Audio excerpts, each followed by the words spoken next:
समानुपात का ही है। कह रहा है चौथा अनुपात बताओ, क्या कह रहा है? यूपीएसआई एग्जाम 2011 का प्रश्न है ये। 11 से 91 तक जाएंगे, 21, 17, 11, 91, 4 साल लास्ट 10 ईयर का आपका जितना सेट है मैं बता रहा हूँ, सारे क्वेश्चन लेकर आए हैं।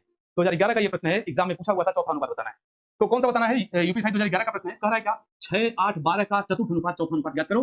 फोर्थ दिया है, द फोर्थ रेशियो ऑफ 6, 8, 12। अच्छा ये तो चौथा पूछा है, मतलब क्या पूछा है? डी। चौथे नंबर पर क्या होता है? डी। जब डी पूछ लिया तो ये ए होगा, ये बी होगा और ये सी होगा, है कि नहीं? ए बी सी दिया है, चौथा अनुपात पूछा है तो लिख लेंगे।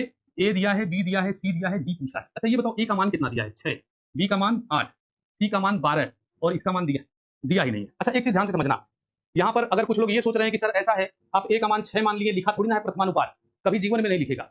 अभी तक जितने प्रश्न आए हैं कभी लिखा नहीं है तो लिखेगा भी नहीं, इसलिए मैं बार बार बोल रहा हूँ, सीक्वेंस जो दिया है ना उसको आप खुद से मान लेंगे।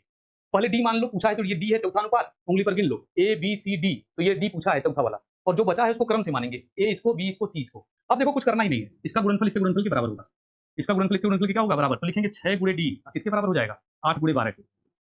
प्रश्न उड़ गया। 6 दूना 12, 8 दूना 16, डी का मान कितना होगा? 16, चतुर्थ अनुपात 16, कितना होगा? 16। तो करेक्ट आंसर इसका बी है। ठीक है, करेक्ट आंसर कितना है? बी। बहुत ही शानदार।